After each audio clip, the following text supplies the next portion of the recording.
નમસ્કાર મિત્રો, ધાનેરા તાલુકાના રવિધામ ખાતે જે ગુરુ ભગવતનો ભંડારા મહામહોત્સવ ચાલી રહ્યો છે એનો આજે છેલ્લો દિવસ છે।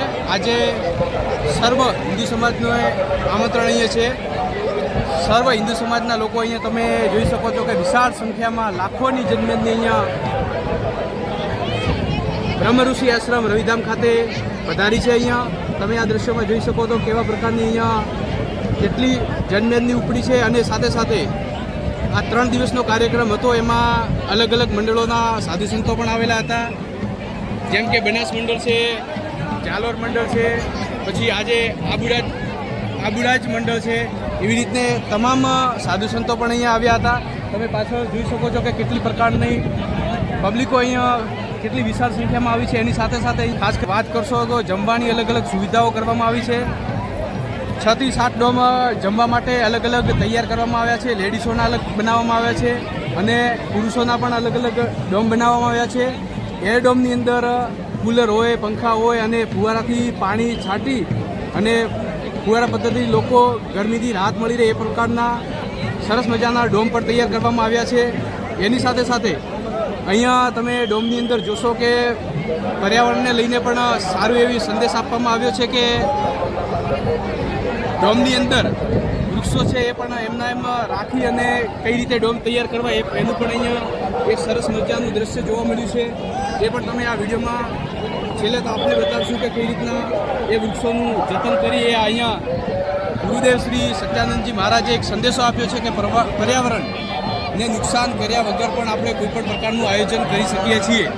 અહીંયા તમે આ નીચે જોઈ શકો છો, અહીંયા ટેન્કર દ્વારા છાશ વિતરણ કરવામાં આવી રહી છે અને એમાં અલગ અલગ નળ લગાવવામાં આવ્યા છે, જેથી કરીને લોકો આવી ગરમીમાં છાશ પી અને ઠંડક મેળવી શકે છે।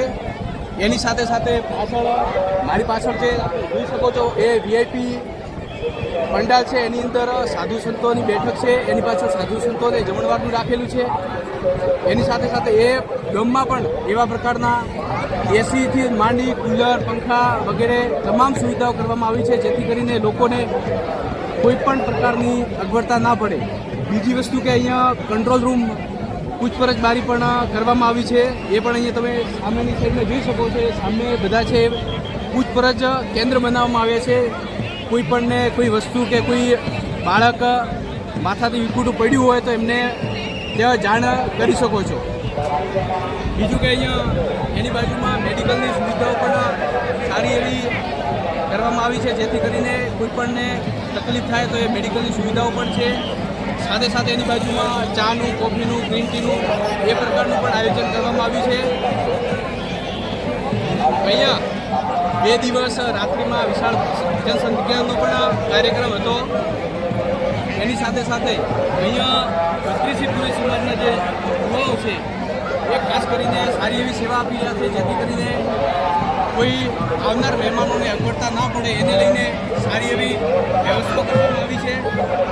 ગુરુદેવ શ્રી 1008 સચ્ચાનંદજી મહારાજના સાનિધ્યમાં જે આ કાર્યક્રમનું આયોજન થયું છે એમાં એક વિશેષતા એવી પણ જોવા મળી છે કે માઇક્રો પ્લાનિંગ કરવામાં આવ્યું છે। દાખલા તરીકે ઝીણીમાં પણ ઝીણી વસ્તુ હોય એનું પણ ધ્યાન રાખવામાં આવ્યું છે, જેથી કરીને કોઈ પણ પ્રકારની અગવડતા ના પડે। હું છેલ્લા 3 દિવસથી સતત આ કાર્યક્રમમાં છું, પણ મેં જોયું કે આ પણ કોઈ પણ પ્રકારની અગવડતા નથી પડી રહી। નહીં તો જમવામાં કે સમયસર બધાને ટાઈમ પૂર નથી ક્યાંય રાહ જોવી પડી, સમયસર બધું મળી રહે છે। બીજી વસ્તુ કે ગરમીમાં પણ સારી એવી સુવિધાઓ કરવામાં આવી છે। આ ગુરુ ભગવતનો જે ભંડારા મહોત્સવ છે, ખરેખર મેં તો મારી જિંદગીમાં પહેલી વખત આવો કાર્યક્રમ જોયો છે કે આટલી વિશાળ સંખ્યામાં આટલું પબ્લિક જનમેદની હોવા છતાં લાખોની સંખ્યામાં લોકો છે, છતાં પણ એના જે વ્યવસ્થા કરવામાં આવી છે ખરેખર અકલ્પનીય છે, જે આપણે વિચાર પણ ના કરી શકીએ એવી પ્રકારનું આયોજન કરવામાં આવ્યું છે। આ એક ગુરુ મહારાજની દૂરદ્રષ્ટિ કહેવાય કે જેથી કરીને વધુ આયોજનનો અંતિમ દિવસ છે। આજે કાર્યક્રમની પૂર્ણાહુતિ છે અને આજે આજ સુધી કોઈ પણ પ્રકારની એવી કોઈ સમસ્યા સામે નથી આવી કે આટલો વિશાળ કાર્યક્રમ હોય છતાં પણ કોઈને કોઈ પણ પ્રકારની અગવડતા પડી હોય। તમે આ જોઈ શકો છો કે કેટલી વિશાળ સંખ્યામાં પબ્લિક છે। તમે ખાલી અને જનમેદની જુઓ ખાલી।